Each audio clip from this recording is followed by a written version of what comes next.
This is Show Up as a Leader, a show from People Forward Network, helping you maximize your positive impact on the world by becoming your best, fully authentic self. Hey everyone, it's Rosie.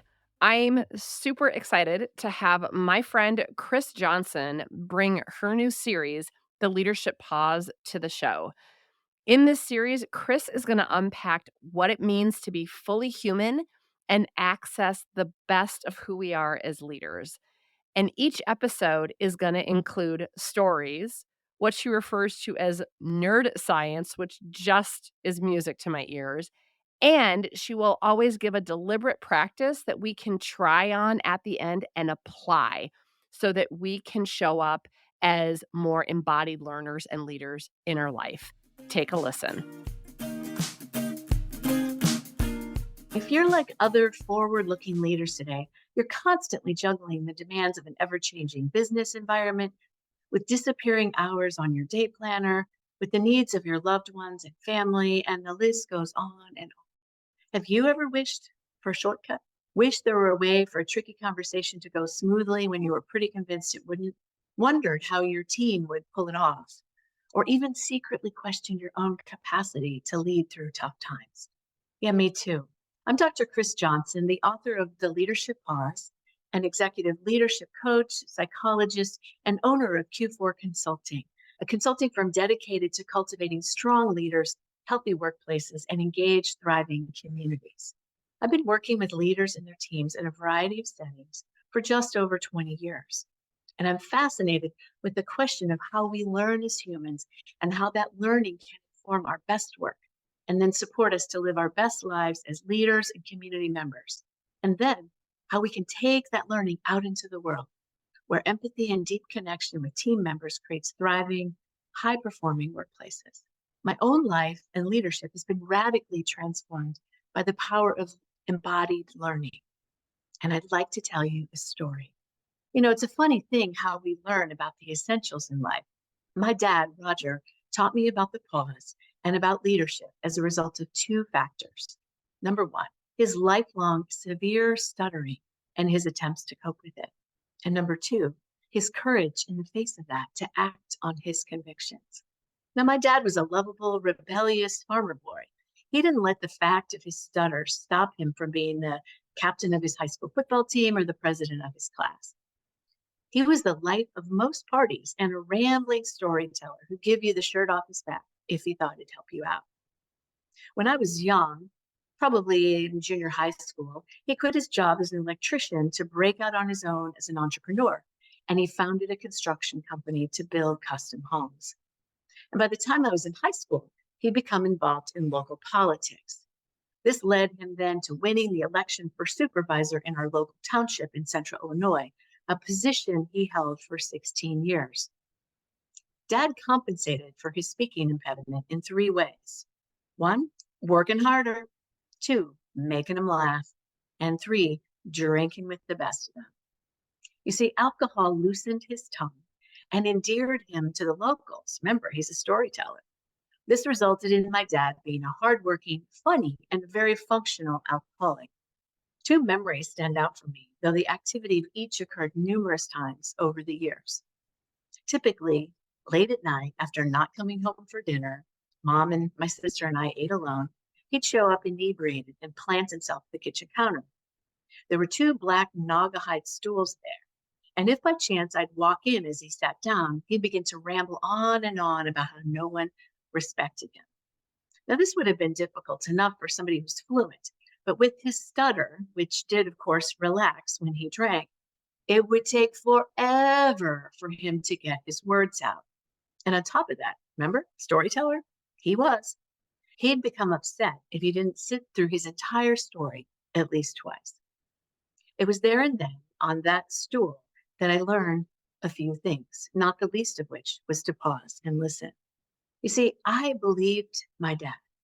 He really didn't believe that anybody respected him. He carried the shame of his impediment deep inside and compensated for it by transforming others' stares and whispers into a source of strength, a strength he couldn't see. And it took a toll on his own self-respect. It didn't matter that his daughters respected him and actually adored him. What mattered was that he wanted to be fluent, to relate and connect just like everyone else. He dismissed the influence he did have on others, not fully owning his power. He just couldn't see it. My enforced pause while sitting at that counter, listening despite really not wanting to, taught me the power of listening deeply to the concerns of others and to their heart. Years later, when Dad sobered up, it was that heart that won him the local election. It was that heart, that care that he led with for the next 16 years as he maintained township highways and bridges, assessed real estate property values, and administered a general assistance program to qualifying residents, all while developing our local community. So, why am I telling you the story of Roger today?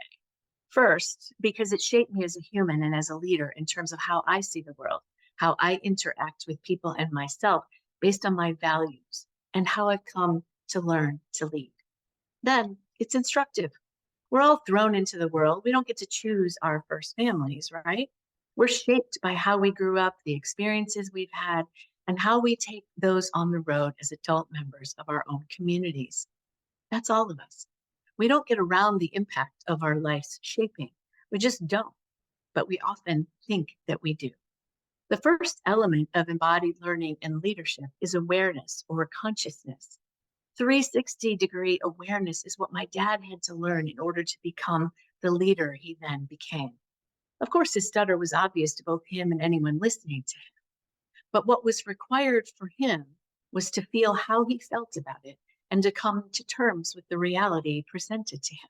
He also had to take on his own perceptions about how others experienced him and to rise above that and beyond others' opinions to live into his best self as a leader.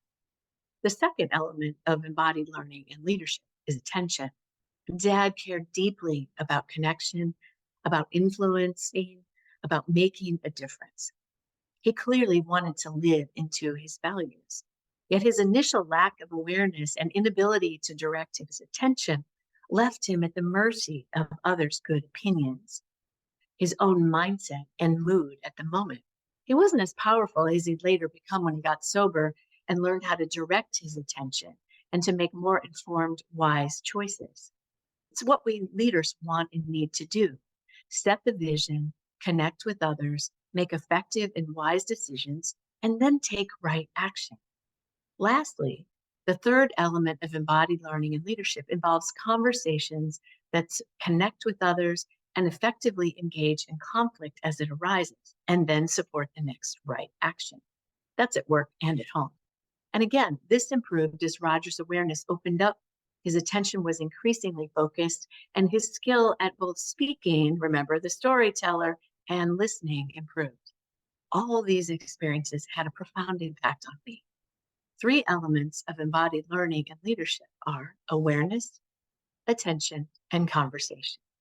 Dad effectively transformed himself, which meant turning into and facing the difficulties on the leadership path. We can say that transformation has taken place when an individual or team or system can take new actions under pressure at least 80% of the time. Embodied awareness and learning offers a shortcut and cultivates embodied leadership. We know that traditional off-the-shelf leadership programs tend to focus on theory, yet fail to address the how of learning pragmatic skills for leadership. Embodied learning is hands-on, generative, whole self learning. It reveals the way that you show up in the world, how you connect and communicate and collaborate with others, or not. And ultimately, it reveals how you get the job done. In summary, three areas of focus in embodied leadership include 360-degree awareness, full-bodied, grounded in neurobiology, and conscious or aware. Attention in the moment. The moment's the only time we have to access our lives. And real conversations, those that deepen connection and action. Embodied learning cultivates purpose, pragmatic wisdom, skillful action, and transformative embodied leadership. Conscious leadership starts with self-awareness and enough courage to start that shift, first within yourself, then by sharing your perspective, and finally leading by example. Organizations reflect their leaders. As a leader, what kind of path are you creating? Because team members will follow your lead. When your actions are congruent with your words, your presence produces trust, engagement, and right action. Leaders who are conscious are mindful of themselves and the world around them, embodied with an ethic of care, courage, and skillful action, and generative in creating the future rather than simply reacting to complexities out of fear.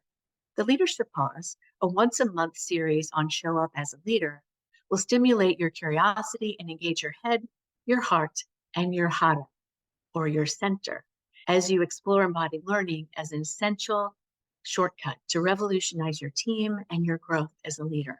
It's an inside job, and it starts with you, with me, with each of us. Each month, I'll share stories and a bit about the science around why it matters. And I'll encourage you to take on a practice so that you too can develop your best self, your best leadership.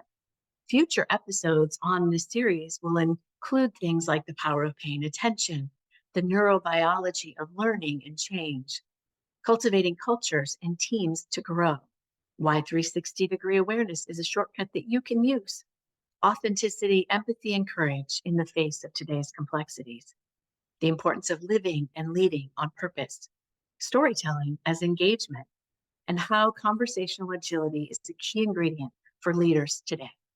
As promised, you heard a story of my dad, Roger, how I learned to pause and why it's important to your learning. My dad's shaping, and subsequently mine, is rooted in our neurobiology, something we can transform via deliberate practice. Lastly, I promised you a practice. So here it is for this month. For this next month, commit to what sounds like a simple practice, because it is. Yet it holds the potential to provide a profound opening for you.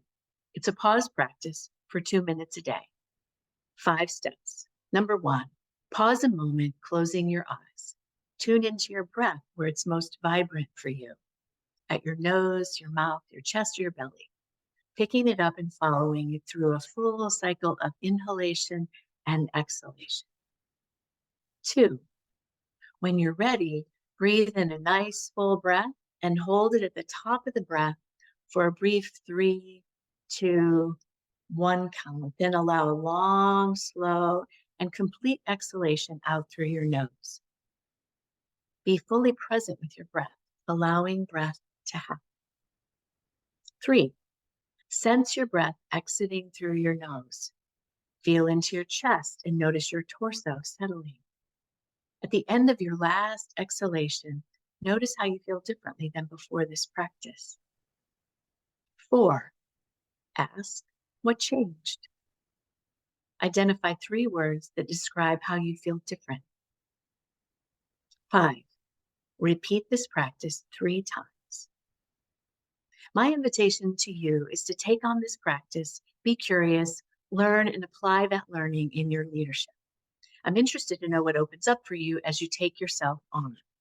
This whole process of leadership is one of taking ourselves on.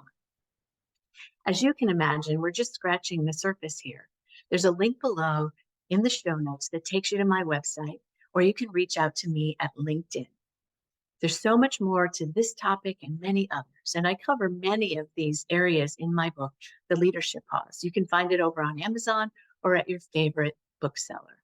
As we sign off today, remember, when we're attuned to the moment at hand, present to it whatever it holds, we can make our best contributions. This is power. I'm Rosie Ward, and this is Show Up as a Leader. To learn more, head over to peopleforwardnetwork.com and, of course, hit that follow button.